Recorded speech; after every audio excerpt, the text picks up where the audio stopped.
Peace and greetings to the East family.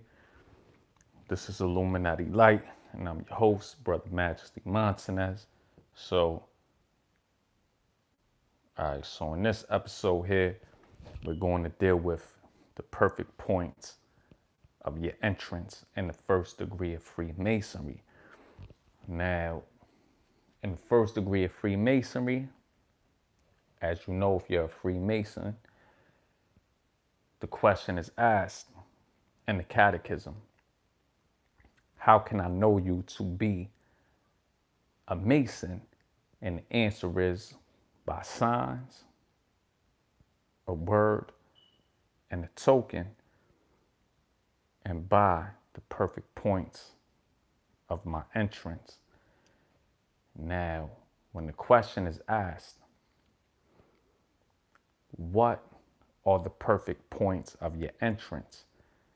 The answer is the guttural point of my entrance, the pectoral point of my entrance, the manual point of my entrance, and the pedal point of my entrance. So those are 4 points. Now,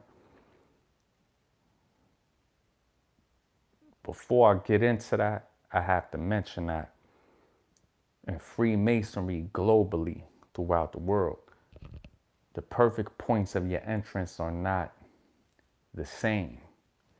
It's not. In most Masonic lodges in America, in the United States of America, the perfect points of your entrance will be just what I mentioned. The guttural point of your entrance, the pectoral point of your entrance, the manual point of your entrance, and the pedal point of your entrance. So let me continue from there, and then I'll get into the differences throughout the world. Okay, so when you're asked, what is the guttural point of your entrance? Let me show you this image first so that you can get a better understanding, especially if you're a first degree Freemason and you're just learning, right? This is an image of the perfect points of your entrance, right? Hopefully you can see this pretty clearly. The guttural point, the pectoral point, the manual point, and the pedal point, right? All right, so let me continue on. And at the end, if I have time, I'll answer the questions of the viewers. So, in the first degree of Freemasonry, when you're asked, what is the guttural point of your entrance? The guttural represents the throat. There are 2 different answers to that, generally in America. One is that the guttural point of your entrance represents when the cable toe, which is a rope. If you're a Mason, you know what I'm talking about. When the cable toe was tied around your neck one time during your preparation. That's one answer. And in my jurisdiction, in Blue Majestic Masonry, that's the answer that we use officially.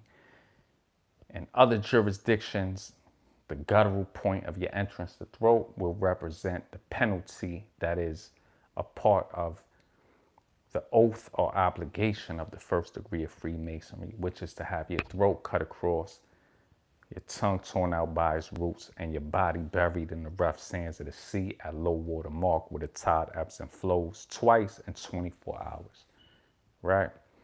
Now, the pectoral point of your entrance, the pectoral represents the chest. That is said to represent when you entered the lodge, when you were duly and truly received in the first degree of Freemasonry, and a sharp instrument, which is a dagger, was placed against your naked left breast. So that is said to be the pectoral point of your entrance. Or that's what's said to be what the pectoral point of your entrance represents. The manual point of your entrance The manual represents the hands. That's what the word represents, your hands.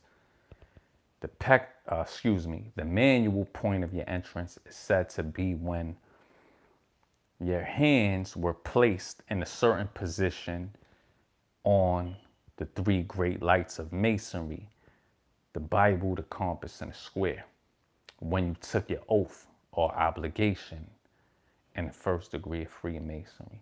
And then the pedal point of your entrance, the word pedal means the feet of the human body. Hold up. And y'all just reminded me not to be funny, not to be a prick. You just reminded me of my feet. You see, that's the Jordans I got on my feet right now. But anyway, the pedal point of your entrance, that refers to the feet, right?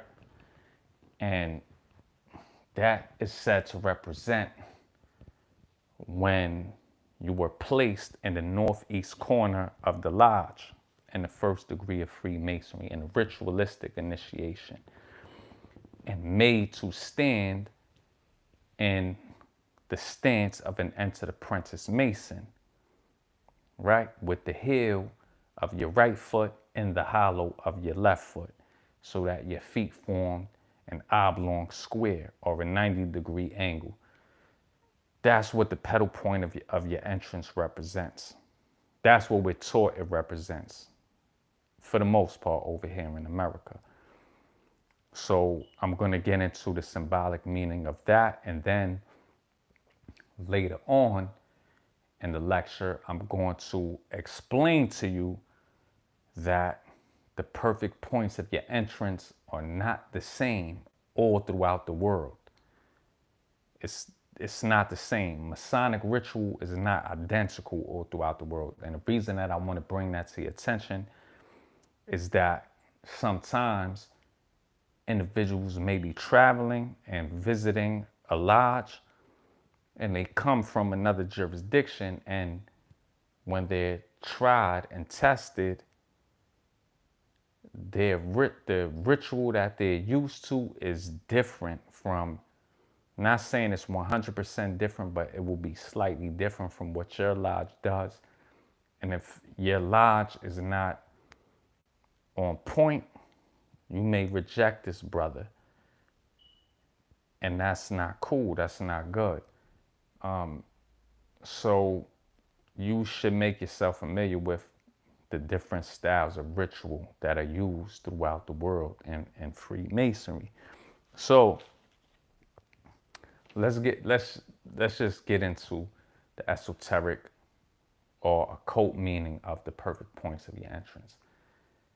Now, remember that, as I just stated, the perfect points of your entrance are the guttural, the pectoral, the manual, and the pedal, right?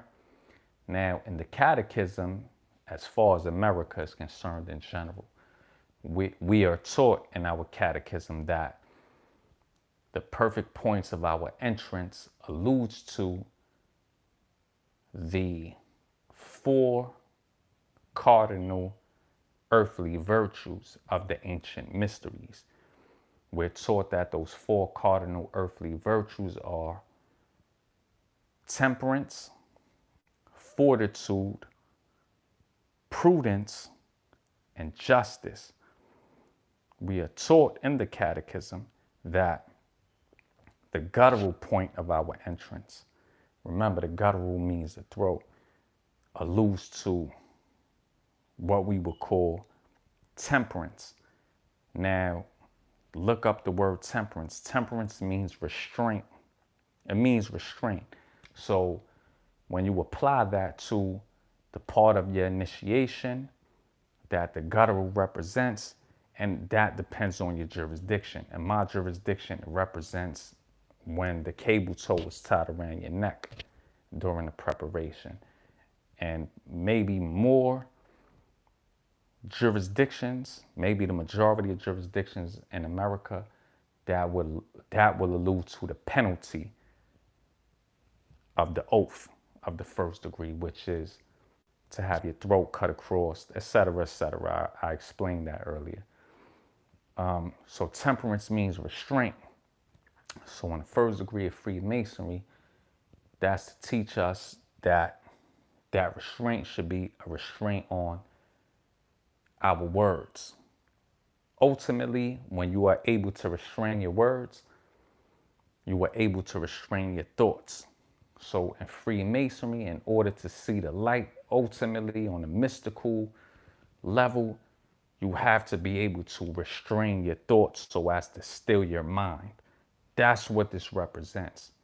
By practicing restraint upon your words, or that virtue that we would call temperance, you will see the light.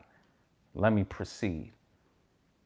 Now, we are taught that the pectoral point of entrance, remember the pectoral means the chest. We are taught that represents when we were received in the first degree upon the sharp point of an instrument. That instrument is a dagger for the most part. In certain jurisdictions that may differ, but it's the dagger, right? So the dagger is pressed against our naked left breast. And we're taught that that point of our ritualistic initiation represents the cardinal virtue of fortitude. Fortitude, in a general way, means courage. That's what it represents. I'm not going to answer any questions right now. Don't ask me Rosicrucian questions right now, nothing like that. At the end, I'll answer questions. The virtue of fortitude means courage. If you look at the root of the word fortitude, you will see the word fort. Fort, which means a solid, strong building. So fortitude represents courage, strength. And I don't want to get too much into the ritual here, but the pectoral point of your entrance alludes to the cardinal virtue of fortitude. The manual point of your entrance, remember the word manual represents the hands. That, we are taught, alludes to when our hands were placed upon the three great lights of Masonry when we took our oath or our obligation. Now, you have to look at what the word prudence means. Prudence in a general way means wisdom. That's what it means, wisdom. Etymologically, it represents foresight, to be able to see ahead, to be able to see into the future what other people cannot see, meaning what the common man cannot see. So we have to look at the hands. The hands represent practicality. So in Masonry, we are taught that through everything I'm saying here, that prudence, which means wisdom, is really action. It's represented by the hands. It's knowledge put into application. It means that you're able to act out what it is that you know. That's what it means. So that's prudence. And then we have the fourth perfect point of our entrance, which is the pedal point. And we're taught that alludes to when we were placed in the northeast corner of the lodge in the stance of an entered apprentice Mason, with our feet in a 90-degree angle in a certain way that I already explained. So now you have to look at that term pedal, which means the feet. The feet, meaning the feet of your body. That's telling us that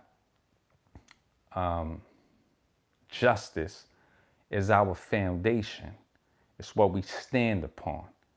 So what you should do is look up what the word justice means. Also, when you get more esoteric in your Masonic studies, you'll see that the feet in ancient astrology, which is one of the 7 liberal arts of Freemasonry, the feet correspond to the constellation, or the sign rather, of Pisces, which represents the spiritual nature of man.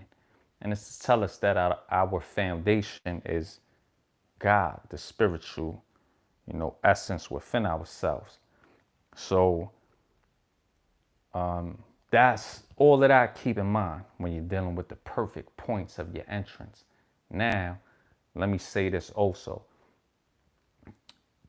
What does the term entrance mean in terms of Masonic initiation?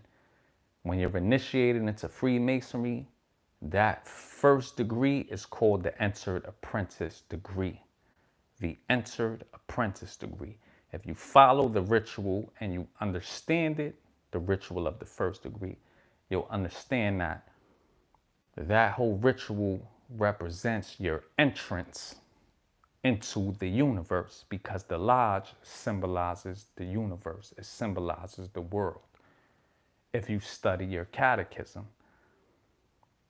the only way that you won't detect that the catechism of the first degree is telling you that the lodge symbolizes the universe or the world is if you're mentally slow. And this is why Freemasonry teaches us that you must be worthy and well qualified to come into Freemasonry. Freemasonry is not for everybody. But anyway, your initiation in the first degree symbolizes your birth into the universe. In Masonic philosophy, every human being is an entered apprentice, one who has entered the lodge or universe to learn, to be a student of life, to be the entered apprentice. The word apprentice means a student, or the term entered apprentice rather. Also, there's a deeper meaning to the term entered apprentice, but I won't get into that here because it's not completely relevant to this lecture. So anyway, so your entrance represents your initiation. And if you're in tune as a human being, your birth into this universe or this world is initiation. It's up to you to be mindful of that. So, in our perfect points of entrance, we have 4 points, generally speaking. Now, when you apply those 4 points to geometry, sacred geometry, and Freemasonry, geometry is the 5th science. It's one of the 7 liberal arts also. Freemasonry is synonymous with geometry as we're taught in Freemasonry. The number 4 corresponds to the square, meaning the geometrical square, a 4-sided figure.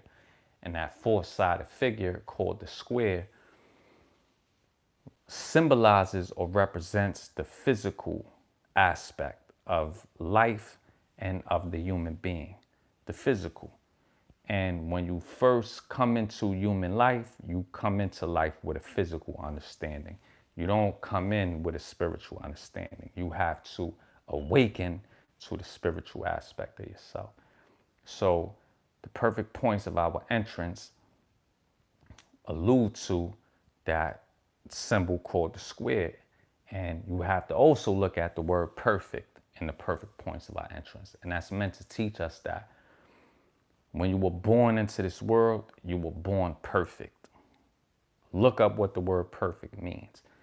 And you really won't comprehend what Masonry is teaching you in this regard unless you study religion and spirituality from a worldview perspective. In ancient times, not in the most ancient times, but in the period of ancient history where the Christian church was the world power and the world ruler, the Christian church tried to teach everybody that humans are not born perfect, that we are born as sinners, that we are born in imperfection. And Freemasonry always taught, and it's alluded to in the Enter the Apprentice degree, that we are born perfect. We enter the world perfectly. Now, in our development, we may fall into imperfection, certainly. But when we study the symbology and the rites of Freemasonry, we can certainly regain our perfection. So the perfect points of our entrance allude to that, and when we are taught that, those perfect points allude to the four cardinal earthly virtues: temperance, fortitude, prudence, justice. We are taught thereby that through cultivating those virtues, we return to our perfect origin, our perfect state, right? Now, let me say this also, and then I'll get into the differences in regards to the perfect points of entrance in different jurisdictions. Those four cardinal earthly virtues, temperance, fortitude, prudence, justice, we have reference to the origin of those virtues in the writings of Plato. Plato, of course, was an ancient Greek initiate and philosopher. He wrote a lot of books. He was one of the students of Socrates, who was also an ancient Greek philosopher and initiate of the ancient mysteries. So, if you want to find reference to the four cardinal earthly virtues, read Phaedo. Phaedo is one of the dialogues or books written by Brother Plato, who was an initiate of the ancient mysteries. And that whole dialogue deals with, Brother Socrates being in prison, why he was in prison, and it deals with just certain teachings he was going over with some of his disciples while he was incarcerated, and Brother Socrates was put to death for teaching the truth. Now, of course, in the ancient mysteries, if you follow our lectures in detail, pay attention to the references the ancient Greek philosophers learned in Egypt. Not all of them, but most of them. Plato was one of them. And in some of our other lectures, we tell you what books you can study to prove that. So Plato was one of the, ancient Greek philosophers who actually did, he traveled all throughout the world, and he was initiated into different mystery systems. He did travel into Egypt. He traveled into India and other countries to fellowship with brothers and sisters who were initiates of the ancient mysteries. So when he mentions in his dialogues, particularly Phaedo, that there are four cardinal earthly virtues and the mysteries, you should take that into account. Pay attention to that. So that's the main reference in written history dealing with the four cardinal earthly virtues. And what happened was that in the time period where the Christian church was the world power or the world ruler, a lot of their priests referred to the writings and teachings of the ancient Greek philosophers for a lot of their insights. So if you're like, let's say you study Roman Catholicism, the Roman Catholic Church is like, that's what the world power was during the dark ages of world history, 500 AD to approximately 1500 AD. They coined their cardinal virtues, temperance, fortitude, prudence, and justice, after what Plato mentioned in his dialogue, Phaedo. That's what it is. So that's where that comes from, for the most part. Now, let me get into the differences in different Masonic jurisdictions so that you're not found wanting when you encounter brother Masons from different jurisdictions throughout the world, and so that you don't argue with them about differences in our catechism, right? So now, let's say in modern times, most English lodges, meaning most Masonic lodges in England, not in the United States of America, in England, and most English lodges, their perfect points of entrance are 5 in number, not 4. And if you were to ask them, what are the perfect points of your entrance? Because the perfect points of your entrance are one of the ways by which you can know a brother to be a Mason. They're going to tell you that the 5 perfect points of their entrance are preparation, obligation, sign, grip, and word. That's what they're going to tell you. But if you're from America, in most of our lodges, we have 4 perfect points of entrance. You'll look at this brother and be like, he's not a Mason because he's saying that his perfect points of entrance are 5 instead of 4. Study ritual. That's it. It's the duty of your jurisdiction to be on point and to make you aware of these type of things. And if you doubt what I'm saying, all you have to do is order. You could order it online, the emulation ritual of the United Grand Lodge of England, which is an English jurisdiction. And you could order and receive their ritual. And it's ciphered. When you get that book, you better know the cipher. It's not written out in plain language. It uses cipher. So if you're a Mason, trust me when I tell you, you'll be able to decipher everything in that book. Because it's against our obligation to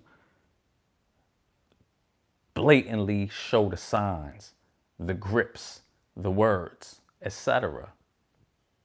It's against our obligation to do that. So any real Masonic ritual is going to be in cipher. Some of it is going to be clear, but the main things are going to be in cipher.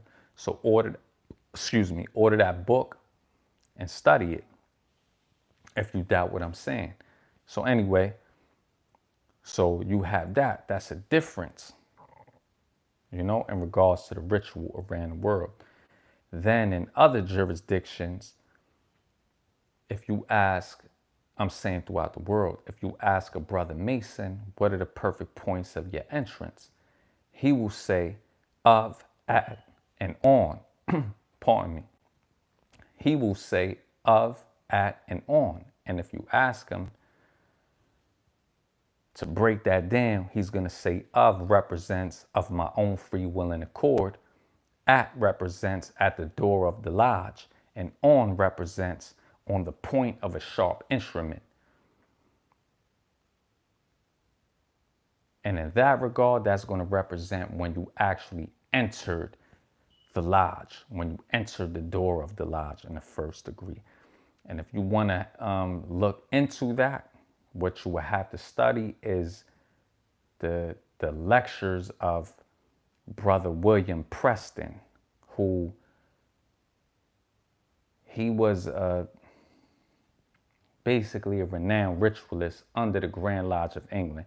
He published his book, which was titled Illustrations of Freemasonry. He published that in the year 1772, but Brother William Preston got expelled from the Grand Lodge of England in the year 1779. and there's a reason he got expelled. I'm not going to get into all of that, but he got expelled. And when he got expelled in 1779, he got down with the Grand Lodge of All England, which was the Grand Lodge of York in England that was going against the Grand Lodge of England. He got down with them.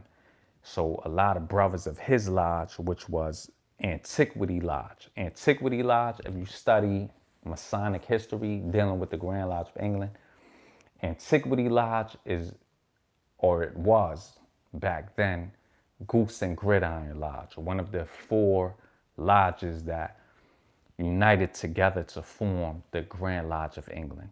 So Brother William Preston, he was a part of Antiquity Lodge, aka Goose and Gridiron Lodge. And he basically laid out or organized a lot of the standard ritual work for the Grand Lodge of England in the old days. That's who he was. So if you want to refer to that catechism answer that I just mentioned, you know, what are the perfect points of your entrance of, at, and on? What does it mean to be off, at, and on? You got to study that book. So some lodges are still going to use that throughout the world. Now, the oldest references to the perfect points of entrance are going to come from ritual manuscripts that we have in the archives as Freemasons. The oldest ritual manuscript that we have, the oldest, is the Edinburgh manuscript of Scotland, dating from the year 1696. That's the oldest ritual, that oldest actual ritual manuscript that we have in Freemasonry. The Edinburgh manuscript of 1696. That doesn't mean that Freemasonry started in 1696. It means that that's the oldest ritual manuscript that we have that has been published. And the the Order of Ancient Free and Accepted Masons started in Scotland. Freemasonry as a spiritual philosophy goes back to Egypt, not Europe. But this organization that we practice and represent started in Scotland. When you're dealing with history, you have to produce records. You just can't say anything without proof. So anyway, the Edinburgh manuscript is the oldest ritual manuscript that we have, and the perfect points of entrance are mentioned there. They are mentioned there, but they are not mentioned as being the guttural point of entrance, the pectoral point of entrance, the manual point of entrance, and the pedal point of entrance. They're not stated as being that. They're simply stated as being different signs, etc. That's how it's mentioned. Different signs, etc., that Masons use to recognize each other. That's it. So we have reference to that. And then we see that those same perfect points of entrance continue on into the early 1700s and the latter part of the 1700s. And if you want to study that, what I would suggest you study as far as like a ritual work is Masonry Dissected by Samuel Pritchard, which was published in 1730. And that's not a ritual manuscript that is legal. It was an expose. It's not legal. It's an expose, meaning something that should not have been written, but it was written and you can study it. So only later on, in the late 1700s, did we start to have, according to written records and written history, did we start to have the perfect points of entrance being represented by the pectoral, the guttural point of entrance, the pectoral point of entrance, the manual point of entrance, and the pedal point of entrance. And then when the Grand Lodge of England and the ancient Grand Lodge of England rectified their differences in the year 1813 and united themselves, we started to have a more unified type of ritual. And that's not even universal. You know, if you deal with Scottish Masonry, meaning from Scotland, I'm not talking about the Scottish, right? I'm talking about Scotland, France, Haiti, South America, North America, all Masonic ritual is not identical. That's something for you to understand in your journey. So when brothers come to visit your lodge or you come across a brother Mason just in your everyday path of life, don't be a dickhead. Don't think you know everything about Masonry and the ritual. Be open-minded, you know? We have more in common in terms of Masonic lodges than we have differences. But you have to be very studious to understand Freemasonry as a whole. So anyway, go back through what I stated here if you want to understand the esoteric meaning of the points of entrance, and you'll have a good understanding. So with that now, I'll read some of the comments if anybody has anything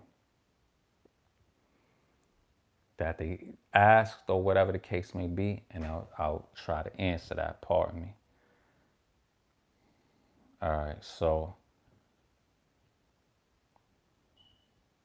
Nate might be my name says, do these 4 points have anything to do with the 4 cardinal points, the direction you face during an evocation, north, south, east, west? Yeah, absolutely, they have something to do with that.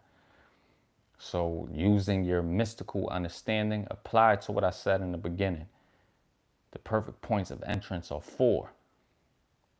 And not in every jurisdiction, but in most jurisdictions. There are 4. And that alludes to the symbol of the square, the geometric square, which represents the physical world. Then Michael Ghost asks, what does the white red rose mean? And I already addressed that earlier, that's totally irrelevant to our current lecture. No disrespect, Michael Ghost. Brother T. Ripley says, I love your channel so much. I've learned so much. I've gone back through all my books with new eyes. Thank you, Master Mason. Thank you, my brothers, for supporting our channel. Let's see what else there is. All right, and then Brother Fowler popped on. Peace, my brother Fowler, who's a Blue Majestic Mason. All right, so anyway, with that being stated, I'm going to get out of here. Like, subscribe, share the channel, donate to the channel, give any suggestions for future episodes. And with that, I'm going to get out of here.